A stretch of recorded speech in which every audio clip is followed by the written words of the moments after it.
আসসালামু আলাইকুম সম্মানিত ভিউয়ার্স। আমি একজন একটি বেদে সম্প্রদায়ের যারা বেদে যারা নদীতে বসবাস করে, নদীতে নৌকায় বসবাস করে, নদীতেই তাদের নৌকাতে তাদের জীবন, তাদের কোনো ভূমি নেই, বাড়ি নেই, ঘর নেই, এভাবেই তাদের কষ্টের জীবন। এই সম্প্রদায়কে নিয়ে সরকার কি কোনো চিন্তা করেছে কিনা, সরকার এমন কিছু করেছে কিনা এটা চোখে পড়েনি।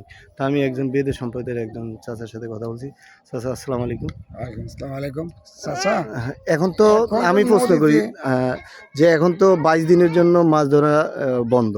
এখন এই 22 দিনের আপনাদের চলাচলের কি মাধ্যম কি? ঘটনা হচ্ছে কাকা, এখন তো নদীতে মাছ আরো আগে হইতে কম, এবছর কোনো মাছই হয় নাই। হুম হুম আমরা খাইয়া খরচের দিন টিকা থাকতে পারি না, হুম হাজার হাজার টাকা আমরা দোকানে বাকি। হুম হুম এখন ফট করিয়া এই 22 দিন অভিযান দিচ্ছে সরকার, আমরা অভিযান মানি। এখন আমরা কি করিয়া খামো?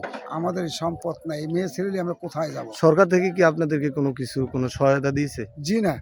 কোনো সহায়তা দেয় নাই? জি তো না। সরকারের কাছে আপনাদের আবেদন কি? এই সে যা দেয় খুশি, তাতে আমরা খুশি। মানে এখন পর্যন্ত পাইছেন? আমরা এখনো পাইনি। তো আপনারা চাচ্ছেন যে সরকার আপনাদেরকে কিছু দেক যাতে আপনারা চলতে পারেন। যে এটাই। ঠিক আছে। ধন্যবাদ। এই ভিডিওটা যারা দেখবেন তারা অবশ্যই এটি শেয়ার করে দিবেন। আসসালামু আলাইকুম।